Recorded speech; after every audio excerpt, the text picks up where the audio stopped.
Hi, in this video from Suvi Eye Hospital, Kota, Rajasthan, we describe phacoemulsification in patients with kyphosis and other structural problems or those who are otherwise unable to lie flat and how to achieve a balance between positioning and surgery for these patients.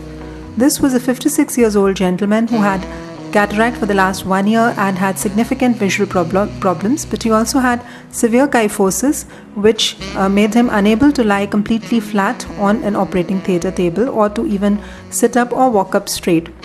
He consulted many ophthalmologists, however, they were uncomfortable with the idea of operating on him because of this severe limitation. And when he presented to us, we did a literature search to find out as to what was the best way to perform a surgery on these cases.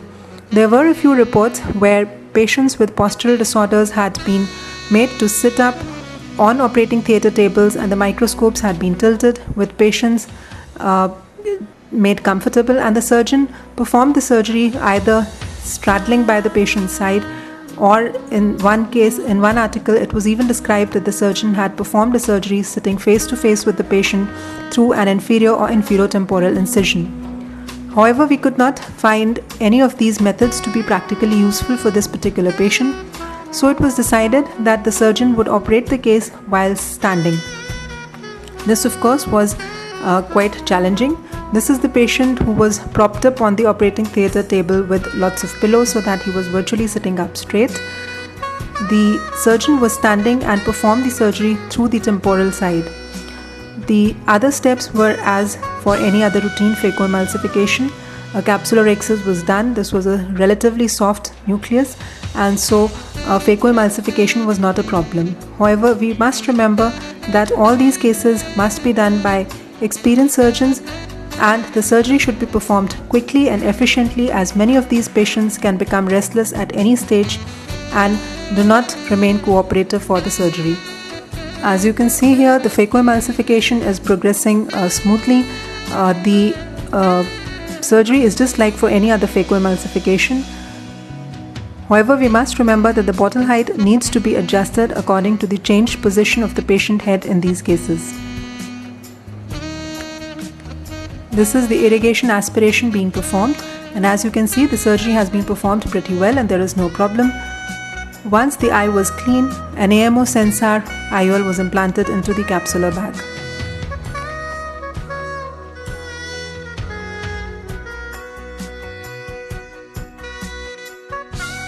This is the IOL being placed carefully into the capsular bag. All the movements in these cases have to be gentle and quick, so that there is a tendency for these patients to move suddenly or to be restless and not very cooperative, and we have to avoid any jerky movements which may fuel further problems for the surgeon. And this is the sealing of incisions and injection of intracameral moxifloxacin or Vigamox into the anterior chamber as per our standard practice. On the first postoperative day, the unaided vision of this patient was 6/6 or 20/20, and he could read N6 with a near addition. The second case, which is a 55 years old lady who was unable to lie flat on the OT table because of severe obesity and other cardiopulmonary diseases which caused orthopnea. So the patient was made to sit on a simple plastic chair with her legs lying on another plastic chair, and a headrest was propped up on this chair with the help of pillows and cushions so that the patient was comfortably sitting up. The surgeon again adopted a standing position for surgery.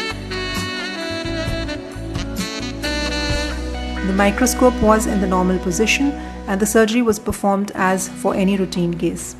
This was a topical phacoemulsification with multifocal IOL implantation.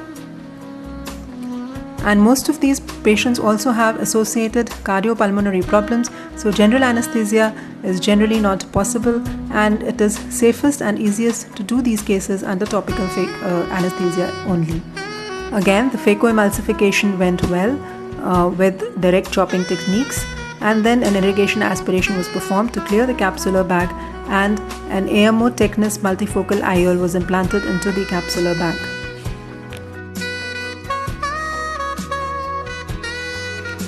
Postoperatively, she gained a vision of 6/6 unaided and N5 for near, again unaided, and could read very well and see for distance also. So to summarize, for performing phacoemulsification in postural disorders, we need to adjust the patient position so that the surgeon is comfortable, and this can be done by using lots of pillows and cushions, adjusting the operating theatre table to make it in an inclined position, etc. However, if all of these are not possible, because of the condition of the patient, it is the surgeon who needs to change his surgical position and sometimes needs to perform the surgery in a standing position.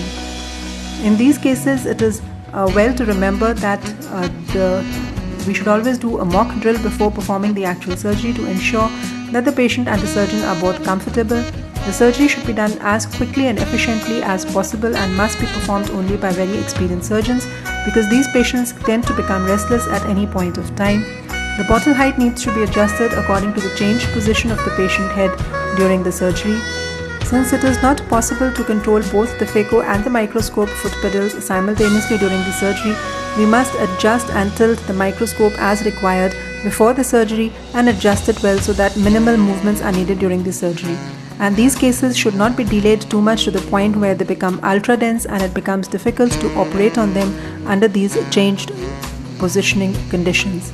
So to summarize, many of these patients who have difficulties in lying down on an operating theatre table for various reasons can be operated if the surgeon can perform the surgery while in a standing position.